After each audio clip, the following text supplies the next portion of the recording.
The striding place. Vehicle, continental and detached, tired early of grouse shooting.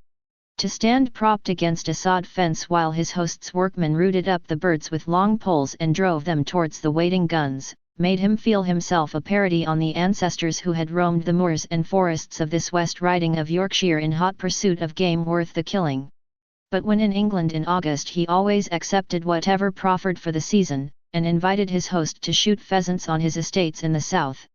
The amusements of life, he argued, should be accepted with the same philosophy as its ills. It had been a bad day.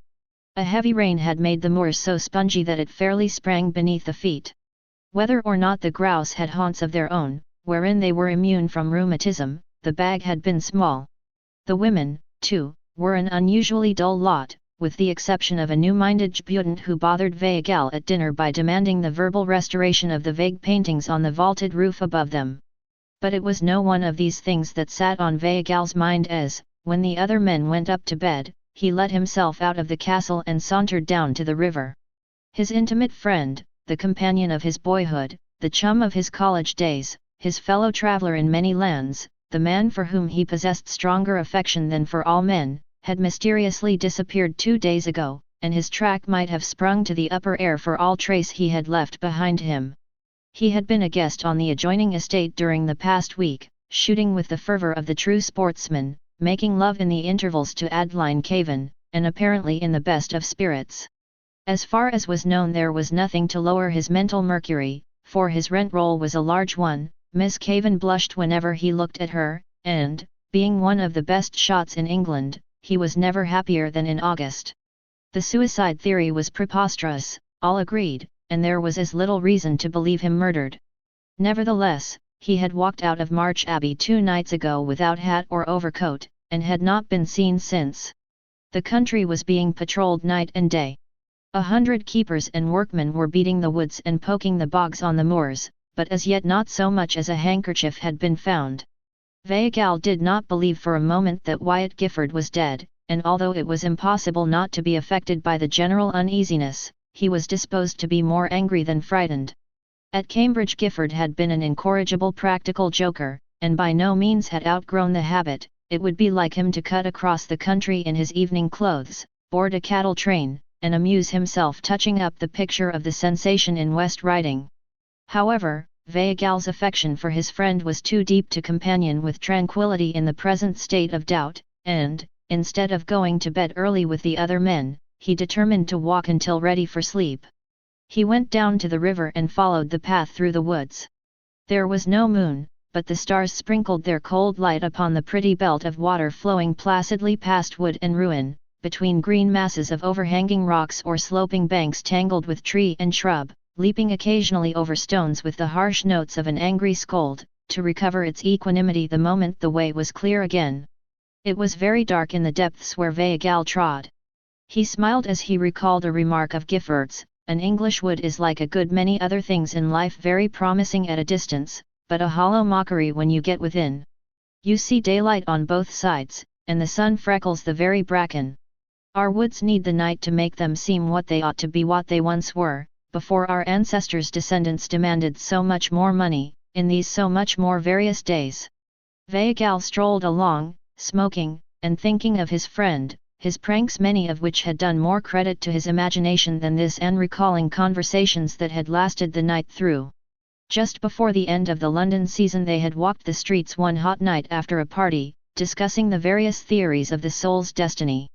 That afternoon they had met at the coffin of a college friend whose mind had been a blank for the past 3 years. Some months previously they had called at the asylum to see him. His expression had been senile, his face imprinted with the record of debauchery. In death the face was placid, intelligent, without ignoble lineation, the face of the man they had known at college. Vehicle and Gifford had no time to comment there, and the afternoon and evening were full, but, coming forth from the house of festivity together, they had reverted almost at once to the topic. I cherish the theory, Gifford had said, that the soul sometimes lingers in the body after death. During madness, of course, it is an impotent prisoner, albeit a conscious one. Fancy its agony, and its horror. What more natural than that, when the life spark goes out, the tortured soul should take possession of the vacant skull and triumph once more for a few hours while old friends look their last. It has had time to repent while compelled to crouch and behold the result of its work, and it has shrived itself into a state of comparative purity. If I had my way, I should stay inside my bones until the coffin had gone into its niche, that I might obviate for my poor old comrade the tragic impersonality of death. And I should like to see justice done to it, as it were to see it lowered among its ancestors with the ceremony and solemnity that are its due. I am afraid that if I dissevered myself too quickly, I should yield to curiosity and hasten to investigate the mysteries of space. You believe in the soul as an independent entity, then that it and the vital principle are not one and the same. Absolutely. The body and soul are twins, life comrades, sometimes friends, sometimes enemies, but always loyal in the last instance. Some day, when I am tired of the world, I shall go to India and become a Mahatma, solely for the pleasure of receiving proof during life of this independent relationship. Suppose you were not sealed up properly, and returned after one of your astral flights to find your earthly part unfit for habitation? It is an experiment I don't think I should care to try, unless even juggling with soul and flesh had palled. That would not be an uninteresting predicament. I should rather enjoy experimenting with broken machinery. The high wild roar of water smote suddenly upon Weigall's ear and checked his memories. He left the wood and walked out on the huge slippery stones which nearly close the river wharf at this point, and watched the waters boil down into the narrow pass with their furious untiring energy. The black quiet of the woods rose high on either side. The stars seemed colder and whiter just above. On either hand the perspective of the river might have run into a rayless cavern. There was no lonelier spot in England, nor one which had the right to claim so many ghosts, if ghosts there were. Weigall was not a coward, but he recalled uncomfortably the tales of those that had been done to death in the Strid. Wordsworth's Boy of Egremond had been disposed of by the practical Whitaker, but countless others, more venturesome than wise, had gone down into that narrow boiling course, never to appear in the still pool a few yards beyond. Below the great rocks which form the walls of the Strid was believed to be a natural vault, onto whose shelves the dead were drawn. The spot had an ugly fascination. Weigall stood, visioning skeletons, uncoffined and green, the home of the eyeless things which had devoured all that had covered and filled that rattling symbol of man's mortality, then fell to wondering if anyone had attempted to leap the Strid of late. It was covered with slime, he had never seen it look so treacherous. This striding place is called the Strid. A name which it took of yore. 1,000 years hath it borne the name. And it shall 1,000 more. He shuddered and turned away, impelled, despite his manhood, to flee the spot. As he did so, something tossing in the foam below the fall, something as white, yet independent of it, caught his eye and arrested his step. Then he saw that it was describing a contrary motion to the rushing water, an upward-backward motion. Weigall stood rigid, breathless. He fancied he heard the crackling of his hair. Was that a hand? It thrust itself still higher above the boiling foam, turned sidewise, and 4 frantic fingers were distinctly visible against the black rock beyond. Weigall's superstitious terror left him. A man was there, struggling to free himself from the suction beneath the Strid, swept down, doubtless, but a moment before his arrival, perhaps as he stood with his back to the current. He stepped as close to the edge as he dared. The hand doubled as if in imprecation, shaking savagely in the face of that force which leaves its creatures to immutable law, then spread wide again, clutching, expanding, crying for help as audibly as the human voice. Weigall dashed to the nearest tree, dragged and twisted off a branch with his strong arms, and returned as swiftly to the Strid.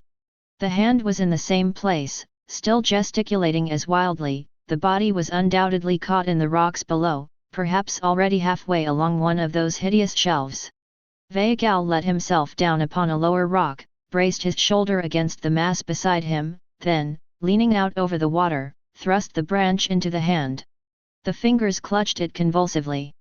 Weigall tugged powerfully, his own feet dragged perilously near the edge. For a moment he produced no impression, then an arm shot above the waters. The blood sprang to Weigall's head. He was choked with the impression that the Strid had him in her roaring hold, and he saw nothing. Then the mist cleared. The hand and arm were nearer, although the rest of the body was still concealed by the foam. Vagal peered out with distended eyes. The meager light revealed in the cuffs links of a peculiar device. The fingers clutching the branch were as familiar. Vagal forgot the slippery stones, the terrible death if he stepped too far. He pulled with passionate will and muscle. Memories flung themselves into the hot light of his brain, trooping rapidly upon each other's heels, as in the thought of the drowning. Most of the pleasures of his life, good and bad, were identified in some way with this friend. Scenes of college days, of travel, where they had deliberately sought adventure and stood between one another and death upon more occasions than one, of hours of delightful companionship among the treasures of art, and others in the pursuit of pleasure, flashed like the changing particles of a kaleidoscope. Vagal had loved several women, but he would have flouted in these moments the thought that he had ever loved any woman as he loved Wyatt Gifford. There were so many charming women in the world, and in the 32 years of his life he had never known another man to whom he had cared to give his intimate friendship. He threw himself on his face.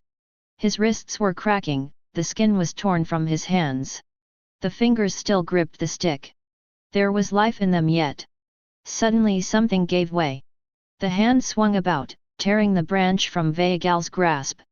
The body had been liberated and flung outward, though still submerged by the foam and spray. Vagal scrambled to his feet and sprang along the rocks, knowing that the danger from suction was over and that Gifford must be carried straight to the quiet pool. Gifford was a fish in the water and could live under it longer than most men. If he survived this, it would not be the first time that his pluck and science had saved him from drowning. Vagal reached the pool. A man in his evening clothes floated on it, his face turned towards a projecting rock over which his arm had fallen, upholding the body. The hand that had held the branch hung limply over the rock, its white reflection visible in the black water. Vagal plunged into the shallow pool, lifted Gifford in his arms and returned to the bank. He laid the body down and threw off his coat that he might be the freer to practice the methods of resuscitation. He was glad of the moment's respite. The valiant life in the man might have been exhausted in that last struggle. He had not dared to look at his face, to put his ear to the heart. The hesitation lasted but a moment. There was no time to lose. He turned to his prostrate friend. As he did so, something strange and disagreeable smote his senses. For a half-moment he did not appreciate its nature. Then his teeth cracked together, his feet, his outstretched arms pointed towards the woods. But he sprang to the side of the man and bent down and peered into his face. There was no face.